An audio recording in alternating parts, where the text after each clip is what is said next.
puissant, toi qui es notre Sauveur, toi qui es notre Seigneur. Merci Seigneur Jésus. Amen. Hein? Amen. Amen. Tokoki kofanda na biso. Nazali kopesa d'abord merci na Nzambe. Nzambe oyo a permettre ngai lisusu na telema kati na esika oyo. Pe nazali kopesa lisusu merci na ba pasteur na biso. Oyo bapesi biso confiance pour na mois de mars oyo. Lolenge balobaki ete biso nde ba mama batu toko asime yango. Na pesi pe merci na bino na église mobimba bino nyonso oyo bozali awa pamba te soki boyaki te mbele pe tozoloba te. Amen. Amen. Nzambe azwa lokumu. Nakanisi biso nyonso toyebi teme na biso. Teme na biso ya moi. Femme, aide, semblable. Eza na bandeko na biso ba mama na biso ebele balekani awa.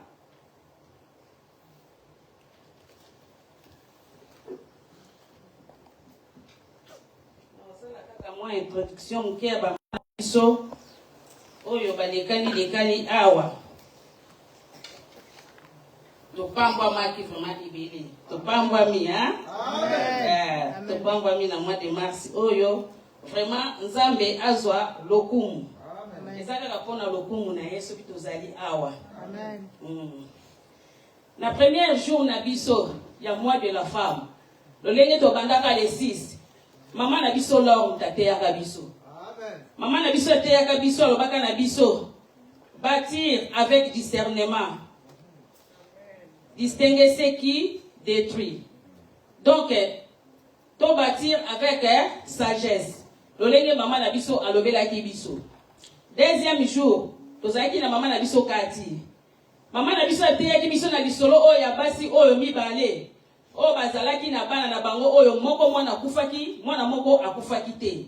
Mais oyo mosusu ayebaki kozwa mwana ya moninga. Yango na lobaki, lève-toi, toi qui dors. La muka wa mama. Et puis maman na biso Mireille, aye kote ya biso pour la désobéissance. Ya Adam na Ève. Lolenge batosaki Nzambe te. Malgré tout, instruction nyonso oyo Nzambe apesaki na Adam, mais batosaki yango te. Nzambe azwa loku. Tobosani pete maman na biso Yolande, oyo alekaki biso deuxième fois. Ba dimanche, lolenga lobaki na biso ke, alobi lève-toi pour bâtir l'héritage de ta famille, de ta génération future. Donc toya bako bâtir ba héritage ya ba famille na biso. Et puis maman na biso Fifi dimanche lolenga te ya biso aki kote ya biso pona basi oyo bazalaki yele na basi ya zoba. Oh basi pa tu kontambola te. Oh ba misusu bazalaki mafuta, ba misusu bazalaki na mafuta, bazalaki na mafuta te. Siko yo moko mama opona na batemo nyonso. Place na yo ezali wapi? Amen. Lelo yo sikoyo ngai nazolobela pona likambo na biso ya thème na biso na lobi créer pour dominer. Amen. Nzambe asali biso to dominer. Amen. Mais awa soki tokei na test na biso toza komona lolenge nini makambo esalamelaki. Nzambe tango asalaki mokili asalaki na ye nyonso oyo akokaki kosala. Akelaki biloko nyonso akeli alobi minda akomi ba bieze ba étoile bati akeli ba nyama biloko nyonso Nzambe akelaki. Mais tango ekomaki ke aya kokela mutu Nzambe a changé langage. Nzambe afadisaki parlement. Nzambe alobaki dans l'importance o Nzambe apesaki biso. Nzambe aki koloba nini? Faisons l'homme à notre image. Yango na kosenga mama na biso l'homme atangela biso verset yango.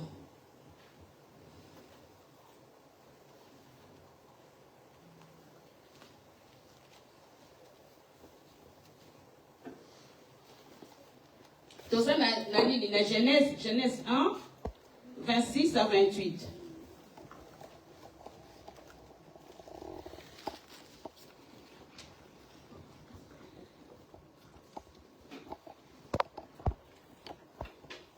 Genèse chapitre 1, le verset 26 à 28, j'ai lu au nom de Jésus. Amen.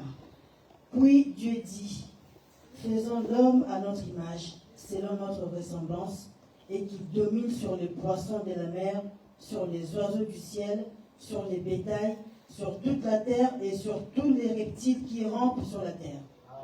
Dieu créa l'homme à son image, il le créa à l'image de Dieu, il créa l'homme et la femme. Dieu les bénit et Dieu leur dit, soyez féconds, multipliez, remplissez la terre et la sujettissez et dominez sur les poissons de la mer, sur les oiseaux du ciel et sur tout animal qui s'émeut sur la terre. Parole du Seigneur. Amen. Ah. Dieu nous a créés pour dominer et non pour être dominés. Mais ceux qui t'ont dit na biso lolenge nini oyo bango batosaki te lolenge nini bango badominaki bango parce que tangu Nzambe asalaki mokili ayaki kosala mobali tangu asisaki kosala biloko nyonso asali alobi ke sikoyo na créé nani mobali mais na tangu akréaki mobali tangu akréaki ye apesaki ye ba instruction lolenge akozalela na jardin d'Eden lolenge alobaki na bango katiaki nzete ya malamu na ya mabe mais tala lolenge mwasi asalaki mwasi ayebaki na kotosa te mwasi ayebaki na kolanda ba instruction wana te mais malgré tout oyo nyonso Nzambe alobaki Eve atosaki yango te sikoyo tozoka okende na makomi na biso po toza kokima mbango mpo na lera bamama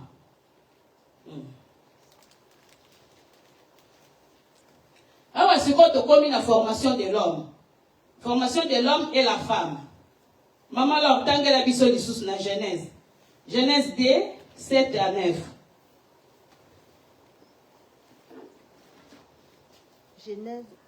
Genèse 2 7 à 9 Genèse chapitre 2, le verset 7 à 9, j'ai lu au nom de Jésus. Amen. L'Éternel Dieu forma l'homme de la poussière de la terre. Il souffla dans ses narines un souffle de vie et l'homme devint un être vivant. Puis l'Éternel Dieu planta un jardin en Éden, du côté de l'Orient, et il mit l'homme qu'il y avait formé.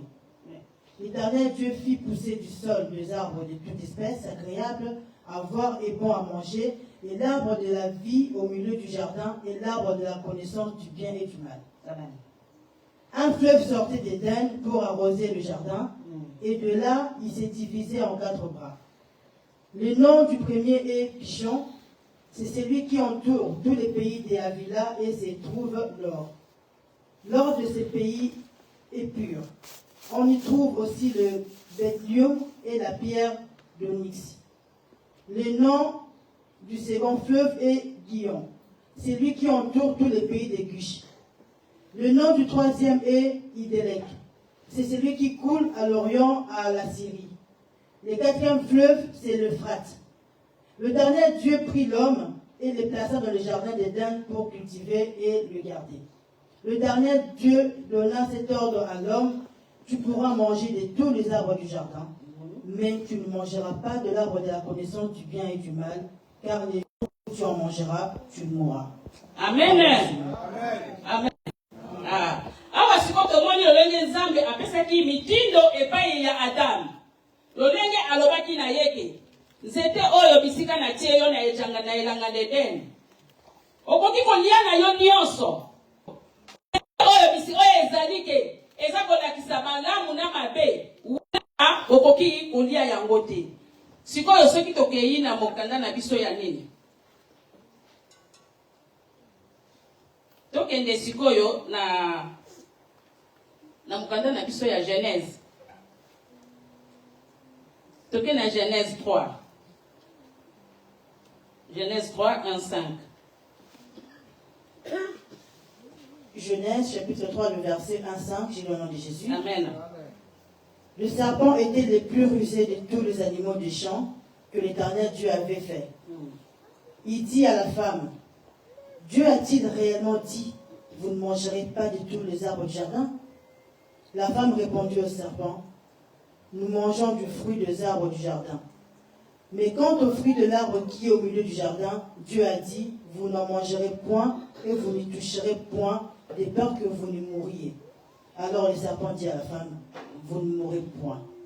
Mais Dieu sait que le jour où vous en mangerez, vos yeux s'ouvriront et que vous serez comme des dieux connaissant le bien et le mal. La femme vit que l'arbre était bon à manger et agréable à la vue et qu'il était précieux. Il était précieux pour ouvrir l'intelligence. Il prit de son fruit et en mangeant. Elle en donna aussi à son mari qui était auprès d'elle et il en mangea. Les yeux de l'un et de l'autre s'ouvrirent. Ils coururent qu'ils étaient nus. Ils connurent qu'ils étaient nus, ayant cousu des feuilles de figuier, et ils s'enfuirent de ceinture. Alors ils entendirent la voix de l'Éternel Dieu qui parcourait le jardin vers le soir, et l'homme et sa femme se cachèrent loin de la face de l'Éternel Dieu, au milieu des arbres du jardin. Mais l'Éternel Dieu appela l'homme et lui dit, « Où es-tu » Il répondit, « J'ai entendu ta voix dans le jardin, et j'ai eu peur parce que je suis nu et je me suis caché. » Et l'Éternel Dieu dit, Amen, amen. Amasukawana.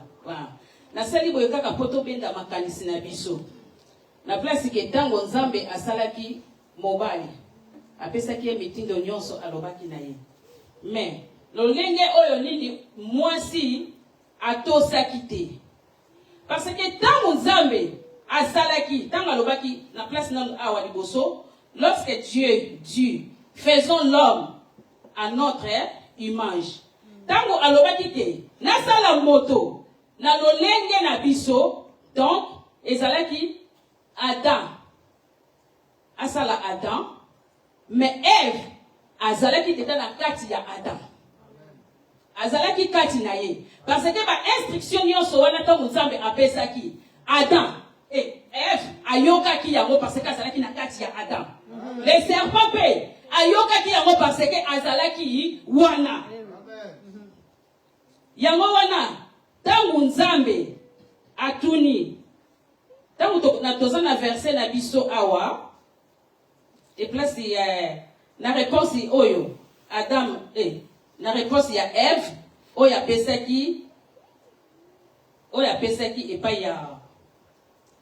ya serpent non pas apesaki pas ya serpent omoni tangu alobi na ye awa c'était dans quel verset?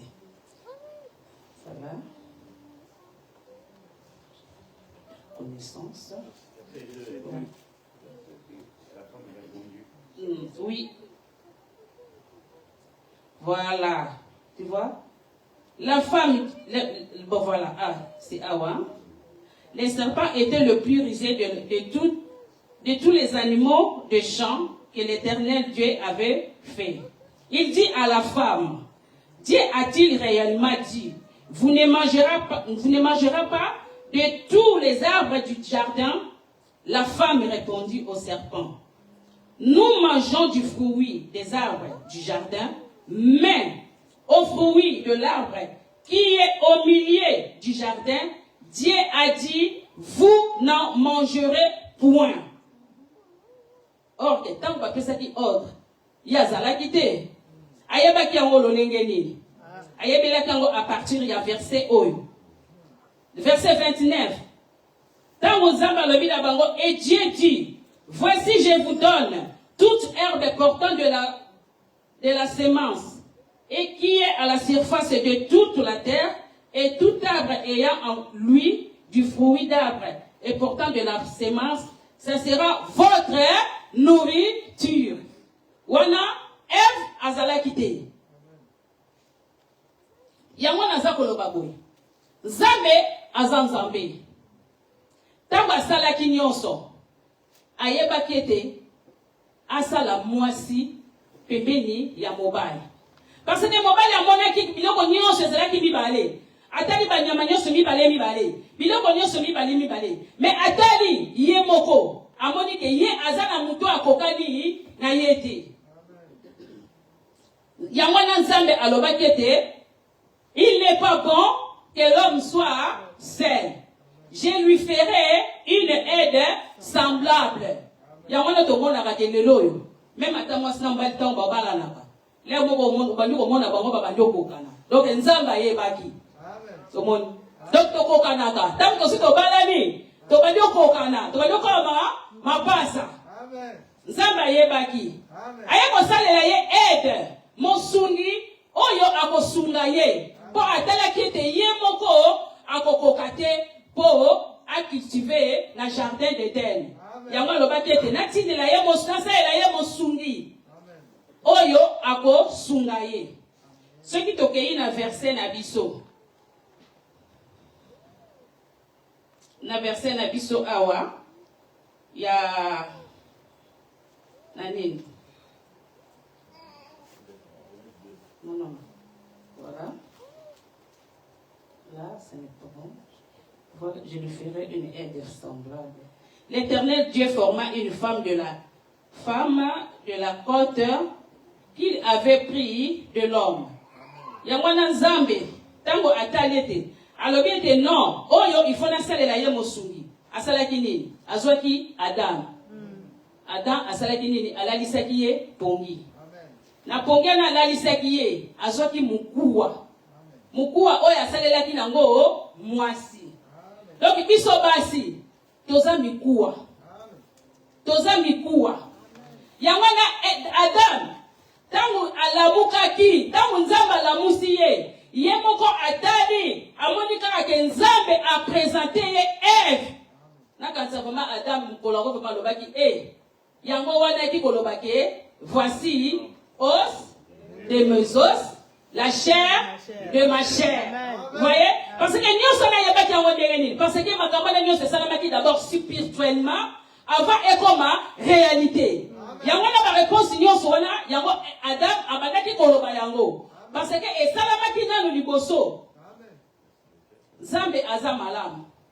Nous sommes et salamaka na spirituellement et après et kosala nini et koya kobima. Tango natanga ki lisolo ngonga na lobi Nzambe penza za ndenge. Parce que eloko esala ki ngado na bande ko comprendre te. Nathalie alobi faisons l'homme à notre image, selon notre ressemblance.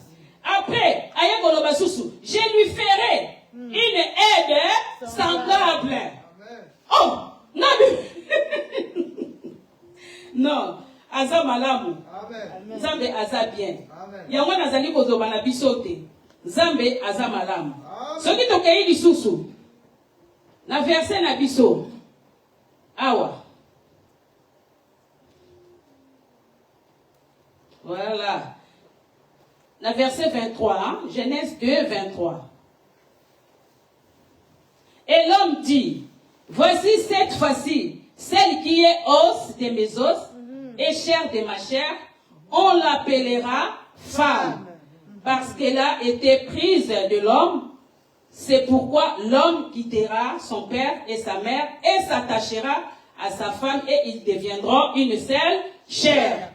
Yango wana, lokola biso bazwaka biso kati na mukuwa. Bazwa biso na mukuwa na bango. Yango wana na place tolo bake, mwasi na mobali 1 plus 1 égale 2 ezate. Yango wana balobake 1 plus 1 na libala ezali est égal à 1. Pona nini parce que tozaka ka moto moko. Biso bazwi biso kati na mobali. Na yo susu kotala nga na lobi na lobaki nga bi mendenge nini place oyo pona nini karate ya lobaki ete na kobenga ye mwasi te lobi on l'appellera na yo kozonga lisusu siba na yo kotala lisusu kotala bible eza kitoko na yo kozonga lisusu siba nga bi mendenge nini na boye ya lobi on l'appellera nga lobi mais non na yo kozonga awa bisika totangi na nini na awa na voilà. Na 27. Dieu créa l'homme à son image. Il créa à l'image de Dieu. Il créa l'homme et la femme. Là, on a dit d'accord. Il y a un moment on l'appellera parce que là, on a dit Zaboyo. Azabalam, yawala mathématique nzambe moyeto yeba yango ezate ezaka yeba wa botasala ki makambo na ye awosala makambo na ye boye ozomona ye moko alobi na place mususu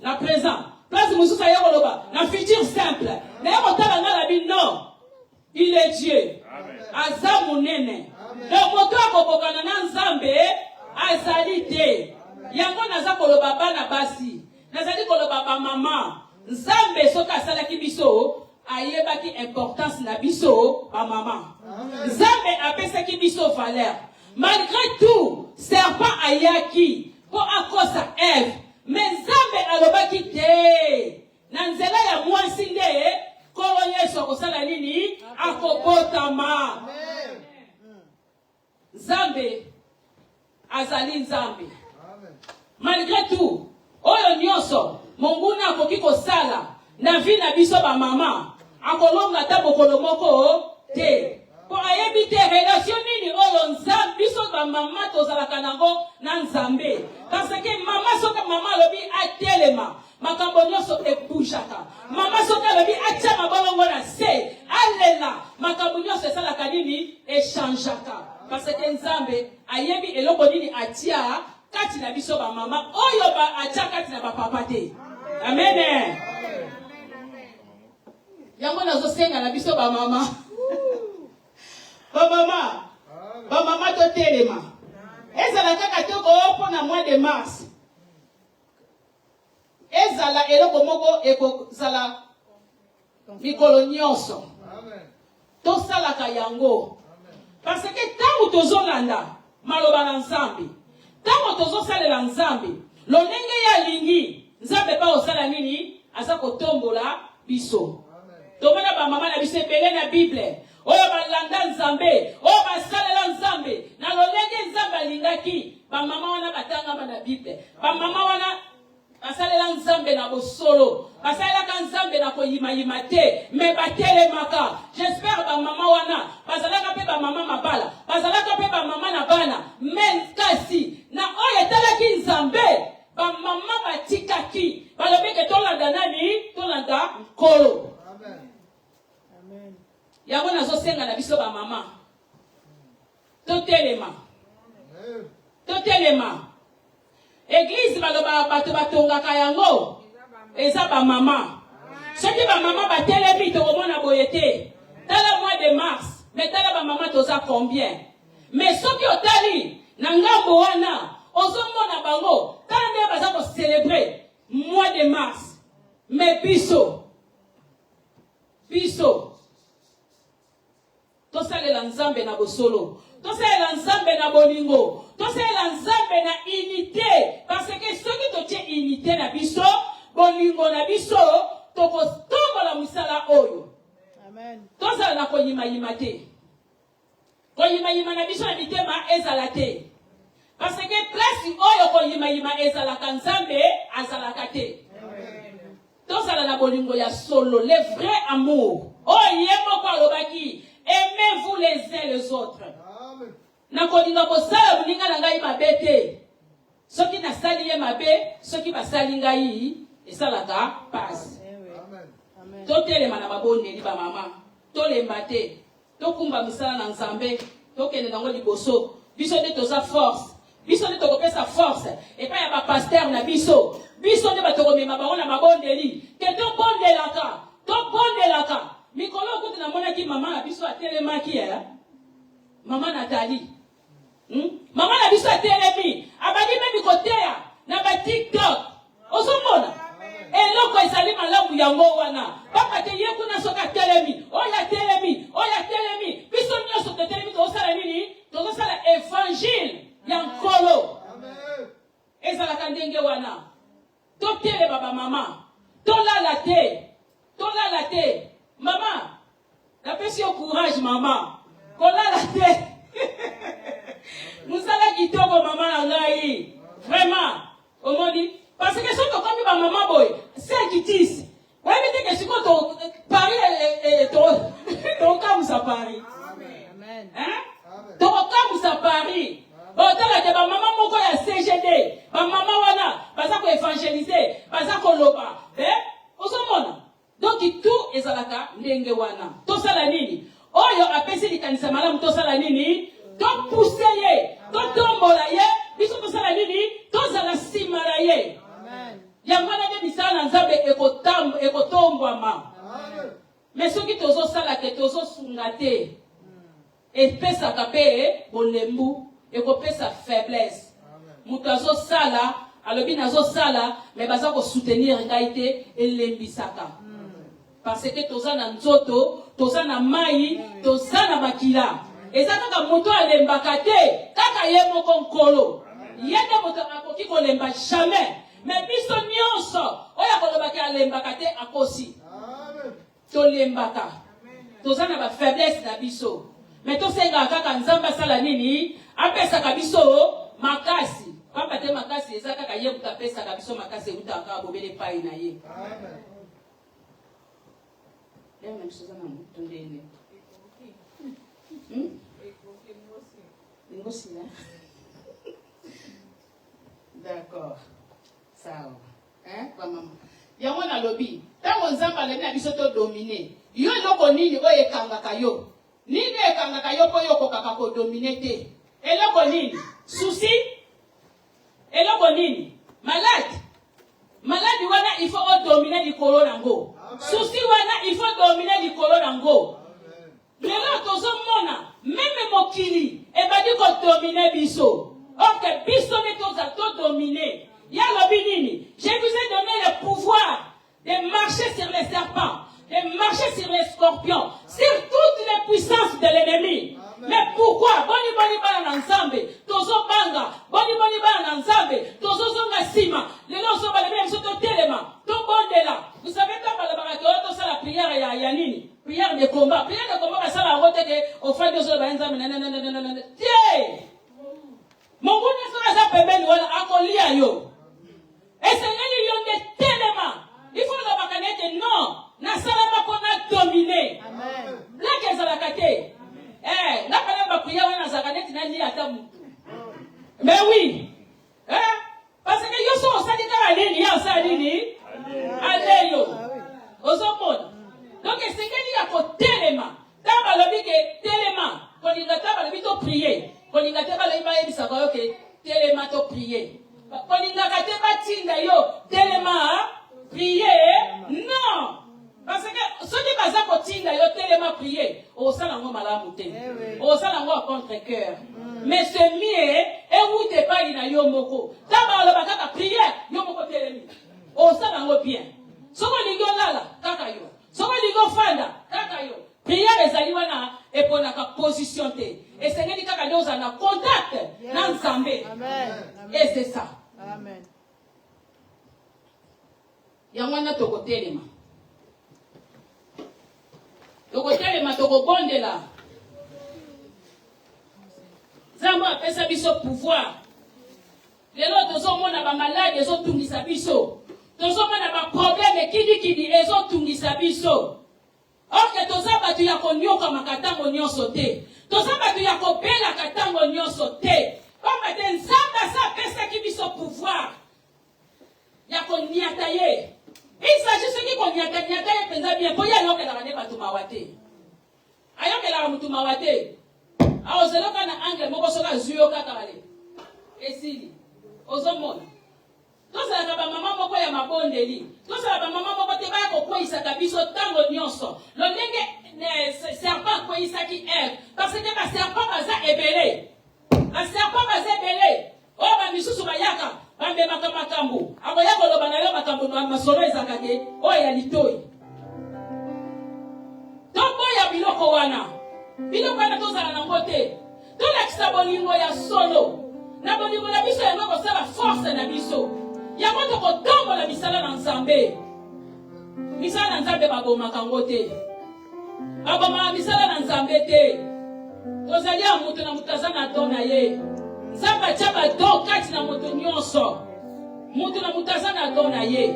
Yo zana dona yo, ya zana oya ye, ya zana oya ye. Tosali nini? Tosangisi. Et ça dit, union fait la force. Tokobondela na maloba na biso oyo nzamba lobeli biso na pokwa na lelo toyeba na kodomine surtout biso ba mama il faut tozalaka na motema moko ya monene biso ba mama tozala ba mama oyo penza baolakisaki ba mama ya koyeba kosupporte ya koyeba kokanga makambo na mitema te kozala te kokangela moto moko likambo na motema okanga moto na motema na yo. Lobi lebe kobende lo yo bestoma. Lobi lebe kobende makabebele okokama mama na biso kote kote ya biso we. Likambo ya barida. Kanga ebibisaka ride. Omona kaka elongeza ko changer. Ozalaki kitoko mais kitoko nous c'est pas dit kosila. Pourquoi okanga na batu na mitema? Pardonnez-nous. Tolimbisana. Parce que quand Nzambe alobi na biso tolimbisana. Ezate ba biso na yo kaka langage moko ezalaka kolimbisa eza soki kobosana te. Non. Na biso na bana na Nzambe makabana ezala te.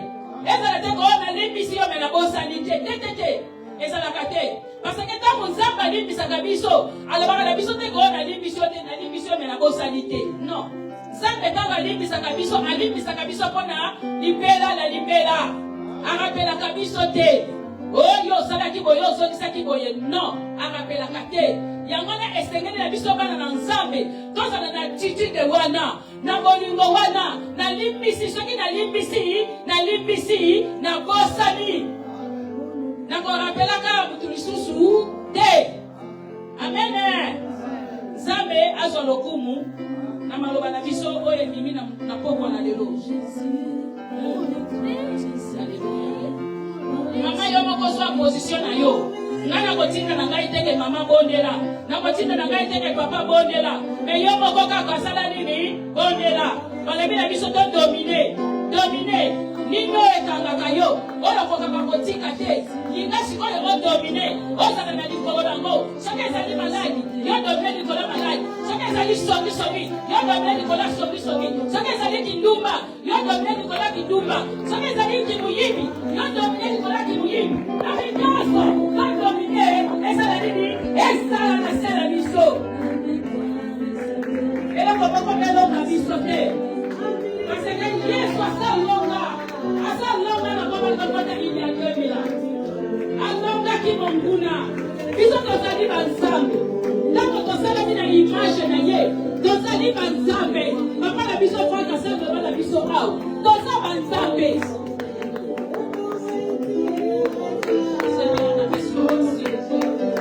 Merci pour que yo sali malamu. Merci pour nous oyo bimisili biso na poko na lerosa. Yo no bina biso to dominer Yahweh. Ngai nazali ko dominer. La maladie. Nazali ko dominer. La pouvoir nyonso oyo mabe. Nazali ko dominer. Na oyo nyonso oyo kanakabana na yo. Nazali ko dominer. Likolo ya pouvoir oyo kanakabana biso ba mama. Oyo ko kusana bai na yote. Keto sala na yote. Nazali ko détruire toute la puissance de l'ennemi. Nazali ko détruire yako. Par ton nom puissant de Jésus-Christ de Nazareth. C'est toi qui donnes la force. Seigneur, donne-nous la force. Papa, Dominique, dois avancer. Dois avancer na yo kolonamo. Dois avancer na yo femme na bikamwa. Dois avancer na yo. Et là commence à kokanga bisote. Maladie est kokanga bisote. Pauvreté est kokanga bisote. Papa bien est kokanga bisote. Mais yo sa likolo na nyonso. Osa likolo na nyonso. Osa likolo ya maladie. Osa likolo ya papier. Seigneur, c'est toi. C'est toi celle qui donne. Osa nzambe yo pesaka. Papa na soki yo fongoli. Esa na banda ko fongola nzambe. Papa na sali ko senga na yo Yahweh. Esenga eso na kata na isema na biso mama. Bisika oyo esenga sanga ki nzambe. Yo sa nzambe oyo pesaka esengo. Oyo nyose kufa ki kasi na biso mama. Eso fina kombo na yo Yesu Masia. Esekwa na kombo na yo Yesu Masia. Eso bomoi na kombo na yo Yesu Masia. Parce que tu limite telema. Mama. Tolanda yo Seigneur. Na makasi na biso. Tokokokate. Biso moko. Tokokokate. Mais na yebete. Avec toi Seigneur. Tokokoka. Parce que yo kokana nyonso. Yo kokana nyonso. Esa na mokote. Esa kaka yo bokonzi na lola. Kumba mana yo Yahweh. Kote yo ensemble.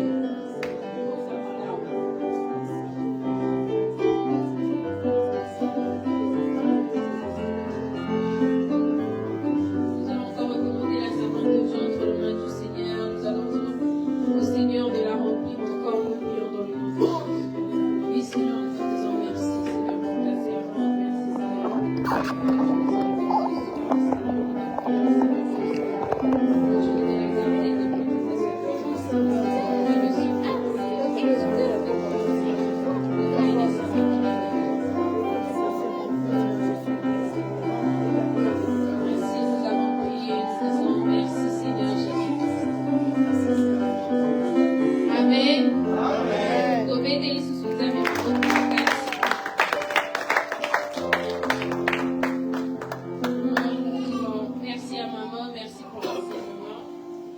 je crois que la parole a été claire et nette. Et que cette parole nous a bénis. Amen. Sans plus tarder, nous allons passer aux communiqués. Notre séminaire continue. Du coup, demain, nous nous retrouvons en ce lieu à partir de 15h30. Demain et pour à 15h30, ça va finir à 17h. Vraiment, notre présence est exigée. Pardon? 15h, 17h30. Ah, ok. 15h, 17h30, nous sommes ici. Et dimanche, nous sommes là à partir de 9h30. Et dimanche, il ne faut pas oublier que c'est notre dernier dimanche du mois. Et l'orateur de ce jour-là sera le révérend Léonard. Et donc, nous sommes priés d'évangéliser, nous sommes priés de ramener quelqu'un ce jour-là, comme l'a dit Papa Blanchard dimanche. Donc, dimanche, je crois que Moutakoyan a invité Naïe. Amen. Amen. Que Dieu nous bénisse. Nous allons passer au moment des offrandes. Nous allons venir déposer nos offrandes. Le temps que maman s'apprête pour clôturer la prière.